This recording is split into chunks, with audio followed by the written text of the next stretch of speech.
at the college level. So he's going to share with you how that is done. I just want him interested more in our kids than the other kids that he deals with. But he'll do that for me. Ladies and gentlemen, Tim Livingston.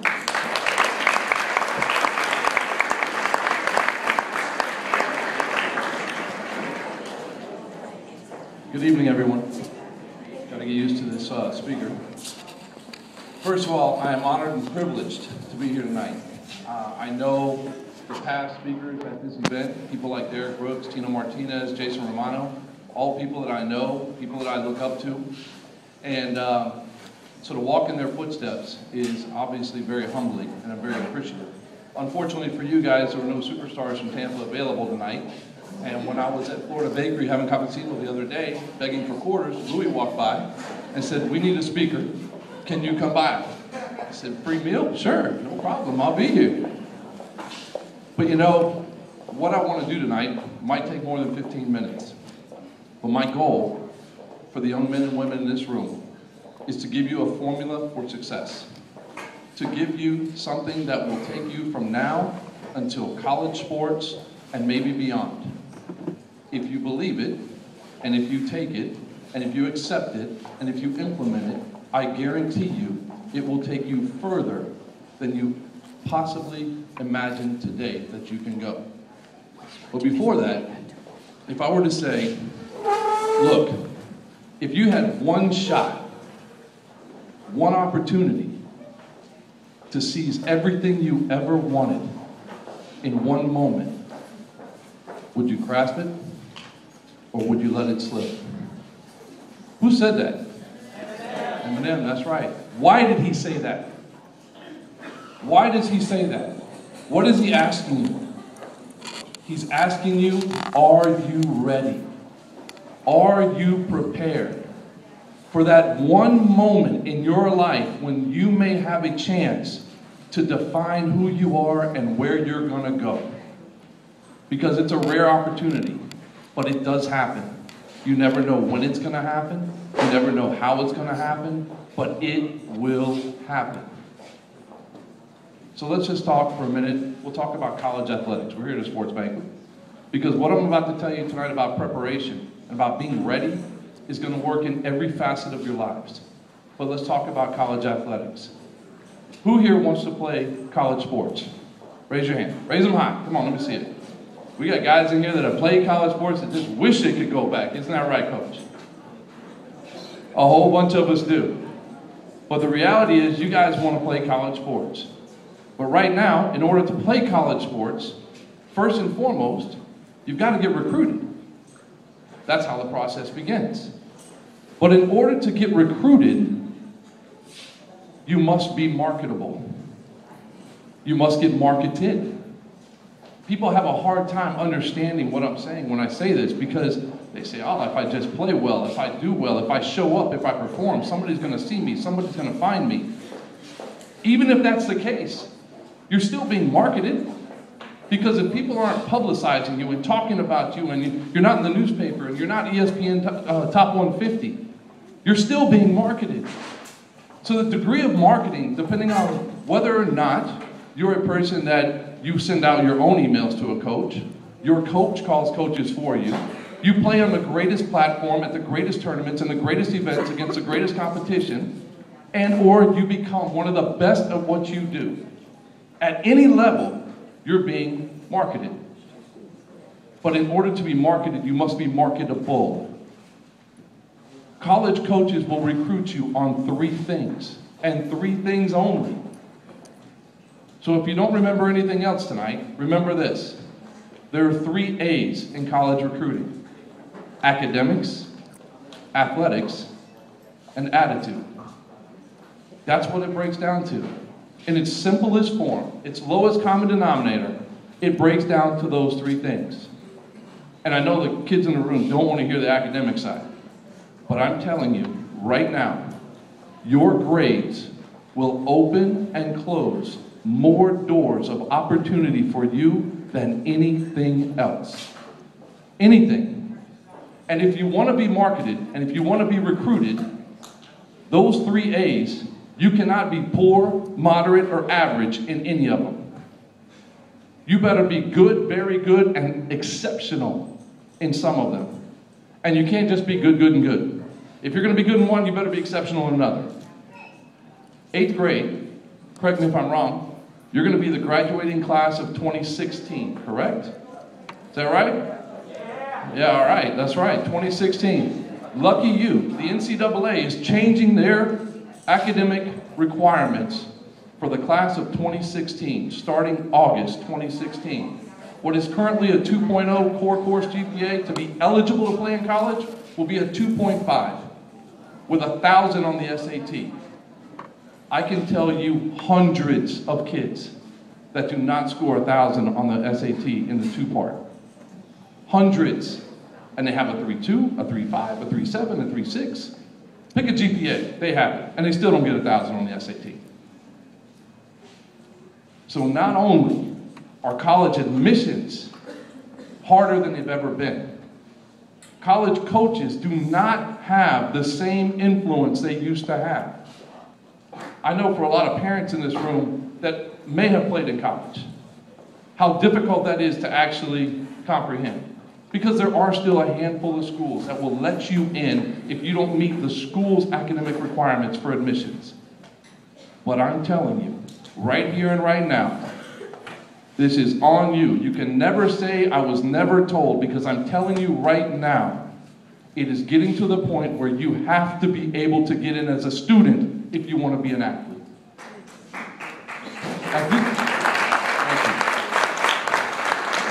I'm going to give you some examples. This past year, USF, average freshman entering class, the SAT score was over 1,200 on the 2-part SAT with a 3.83 GPA. Geez Louise, I played basketball there and I was on an academic scholarship. I wouldn't have even gotten in at this point in time. You don't understand what it's going to mean, and it starts now. Your foundation begins right this minute. Football, let me back up a second. College athletics is all about money. College athletics is a big business. It looks glamorous on TV. It looks great when you're watching the bowl games. It is phenomenal at the NCAA tournament and the Final Four. But it's all about money. Don't kid yourself. Football brings in the most money. Behind football, basketball. So, if a college coach wants to get a player in that doesn't meet the school's academic requirements for admissions, where do they start? With the football team. Football players are going to get the first shot. Basketball comes behind there. Now, if you're a Joe Blow that plays baseball, or you play soccer, or you play another sport, it gets a lot tougher. Because what happens after football and basketball? Title IX. Title IX means that girls' sports get equal opportunity to men's sports. Therefore, if they have 24 scholarships that they allow guys to come in, 12 of them are going to go to guys and 12 of them are going to go to girls. So once they give up football and basketball, and then once they give up those girls' sports, what comes next? All other sports. I know a guy that that's a 6'5", left-handed pitcher, went to try to go to USF. He had a 22 on the ACT, he had a 1080 SAT score, a 4.1 GPA, 3.1 unweighted, did not get accepted to the University of South Florida. Eventually, they got him in through appeals and appeals and appeals. The backup quarterback at the University of South Florida did not get admitted the first time from Jesuit, Bobby Ebel. Did not get admitted to the University of South Florida the first time around. I'm telling you, these are the things you live up to. These are the things that you have to understand right here and right now. Athletics. So we talk about academics, athletics. The bottom line with athletics, in its simplest form, you got to be bigger, faster, stronger, and better than almost everybody else. That's what they're looking for. And you might be great, but college coaches also have a box that they're trying to fit you in. So you might be a 5'6" shortstop, and you may be awesome. But a Division I school is not looking for a 5'6" shortstop, no matter how good you are. I don't care if you hit 425 for 3 years in a row, it won't matter. Because I know kids just like that can't make it, or don't make it at that level. When you're talking about athletics at the next level, you have to understand that even great players get overlooked. I'll give you 2 examples. Vinnie Donnelly went to Jesuit High School a couple of years ago. He was a long-distance swimmer. He was a 3.5 GPA at Jesuit, and he was an All-American swimmer. At the same time, Meg Anderson was at Plant. Meg went to 4 state championships. She was a 2-time All-American swimmer, a Scholastic All-American swimmer, or a Scholastic All-American, had a 4.0 GPA, and never got a B at Plant High School. July 1, their senior year, neither one of them got a single phone call from a college coach. Are they marketable? Absolutely. But in their sport, they got overlooked. Budgets, staffs, the lack of time, expectations and assumptions, assuming that they would not go to that school, assuming they would go to Florida or Florida State, so other colleges decided they're not going to pay attention. Once they started marketing themselves, everybody in the world wanted them. Make a long story short with those 2, Vinny went to Purdue. Set 5 Olympic times, won the U.S. Open Water National Championship, and made the World University team. Meg went to Clemson, MVP as a freshman, Rookie of the Year, All ACC academic team, and has now set Olympic time trials in 50, I think it's 50 or the 100. The bottom line is they both succeeded, but nobody saw them, nobody paid attention, and they were better than everybody else. So let's put this in perspective. The last part was attitude. Attitude, it's one word that has a whole lot of meaning, right? Attitude is everything. There's a bumper sticker, I believe, that says that. Attitude is everything. Your attitude and what is built into that will ruin your chances before you ever even know you had them. I am here to tell you right now, you never know who's watching. You never know who's listening. You screw up and throw the bat in the dugout. You decide to tell off an umpire or a referee. You don't know who's watching. Attitude is a state of mind. They're looking for someone who wants to be an athlete, a professional athlete with a professional mindset. A couple of years ago, I believe Jason Romano spoke here. Jason is a good friend of mine, and I want to tell you his story because this will sum up attitude for you completely. So Jason was drafted by the Texas Rangers, 37th pick, first round out of Hillsborough High School. He will tell you, because he's very modest, that he was drafted for his speed and nothing else, because he was fast. But he was obviously more than that, or he wouldn't have gotten drafted in the first round. The Texas Rangers drafted him. When he got drafted, he said, "I don't understand." He said, "You know, every general manager and national cross-checker came to my house. They interviewed me, my mother, my girlfriend, and my brother, except for the Texas Rangers. So why is that?" He said, "Well, that's a real funny story. Truth is that myself," this was the general manager, "myself and our national cross-checker and our local scout showed up at Hillsborough 2 hours before one of your games. We parked on the side of the parking lot. We waited for you to come out because we wanted to see how you were dressed. We watched you walk across the parking lot to the shed, open it, pull out the tools, and start prepping the field by yourself. From there, we watched you go to the cage, and in the cage, you hit 30, 40 swings on the tee. From there, we waited for you to play your game. And when it was over, we waited to see how you would come out and how you would greet your mother and your girlfriend. And at that moment, we knew exactly what we were going to get. So we didn't need to interview you." So he was drafted, 37th pick, first round. A-Rod's roommate at the Texas Rangers for 2 years. And boy, he's got stories to tell. So I tell you these things. The one thing I want to point out before I go any further And parents, you're probably gonna laugh because I hear this all the time. So let's talk about the typical day for your kids. See if it's anything like my house. I got a 13-year-old and a 17-year-old, so I'm sure we're all pretty much in the same boat. No social lives for ourselves, but we do with our kids. So kids get up in the morning. We wake our kids up in the morning. Somewhere around 6:30, 7 o'clock, they roll out of bed. Most of them don't want to eat breakfast. And if they do eat breakfast, they're sure not eating a good breakfast. What we would call a sports nutrition breakfast, right? So they go to school, and I'm sure they're texting somebody on the way to school. Although it's only 7:15 in the morning, there's somebody they got to talk to. So they're texting because they don't talk, they text. So from that, they go to school, and I'm sure at Trinity, although you're not supposed to text and no one's going to admit to it, we got kids texting in class, texting between class, sitting in class like this, somehow or another they know how to do it without even looking. They hang out, they spend their day, after the day is over, they go to practice. They text in between practice.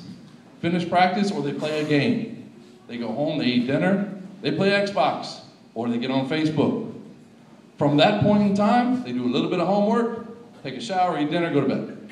Does that sound, raise your hand if that sounds fairly accurate. Please, be honest. And kids, you can raise your hands too. Is that honest? Okay. That's what every one of you does. That's what every one of you does. I say that to prove a point. The point is that those two athletes I told you about, Meg Anderson and Benny Donnelly, they were up at 4 o'clock in the morning, 6 days a week. They drove from South Tampa to Brandon for the Brandon Swim Club, and they swam 2 to 3 hours every morning.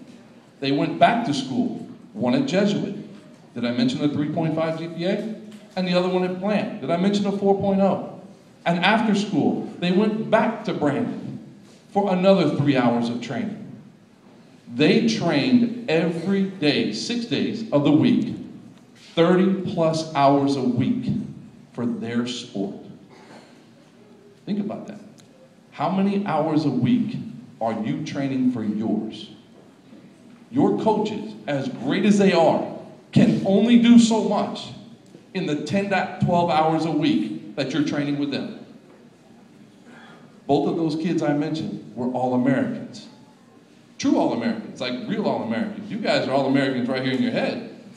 But these people are real All-Americans because they train 3 times more than you do. They do everything they're supposed to do to be the greatest that they can be. So back to Eminem. He wants to know, are you ready? Are you gonna be ready? In order to be ready at anything you want to do in life, but if you want to be ready to be recruited and to have a chance to play in college, we'll stick with that. This is what I call the P principles. Made them up myself. Number 1, you have to have passion. You have to want to do this more than anything in the world. Because if you want something, you're willing to sacrifice for it. And those two things don't always go hand in hand because people don't like to hear that. People don't want to sacrifice. They don't want to give up their time, their Friday nights, their good times at the party. They don't want to give up their sleeping in the morning because they need to be out running. They don't want to give up their time, their effort, their money. So if you don't want to sacrifice, you don't really want it. And if you don't really want it, then that's not your passion. And you need to find your passion. Because outside of passion, the next thing that comes is purpose. Once you find your passion, you're going to have an idea what your purpose is. Your purpose, in other words, for the kids. Think of it as a goal. A clearly defined, concise goal. What do you want to do? What do you want to achieve? Do you want to be a college athlete?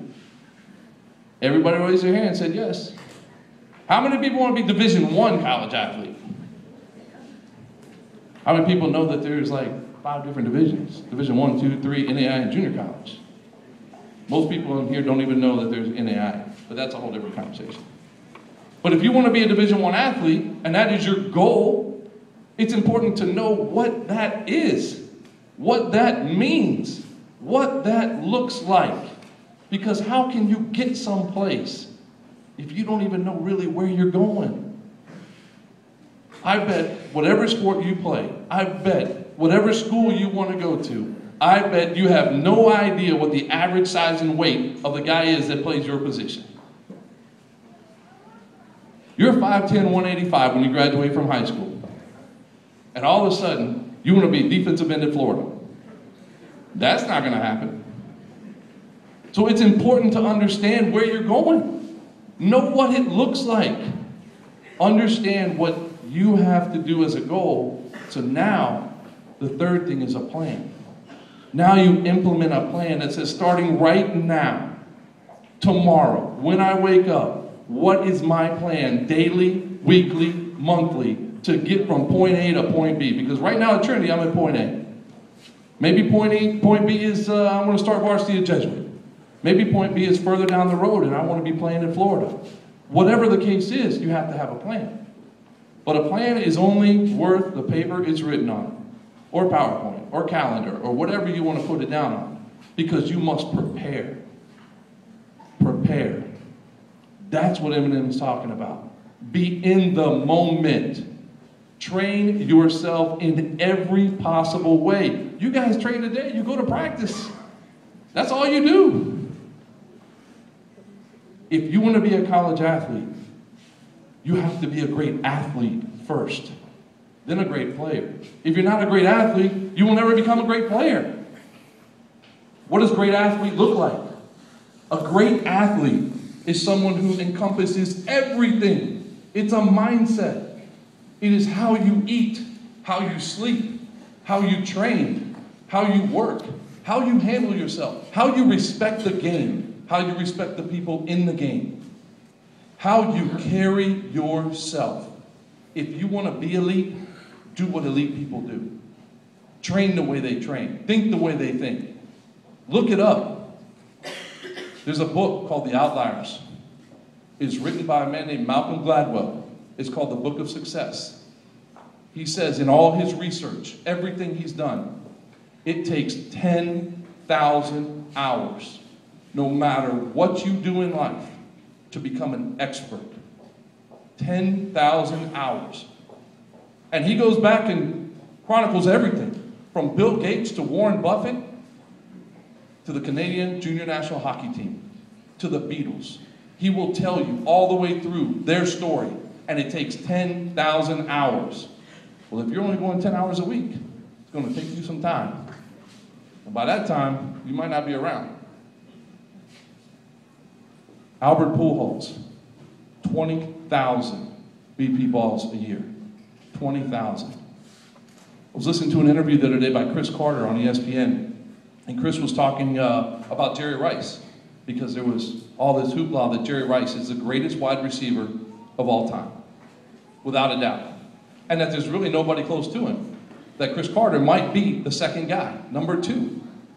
And Chris Carter said, there's a reason Jerry Rice is the greatest of all time. He said he was a perfectionist that did nothing but prepare.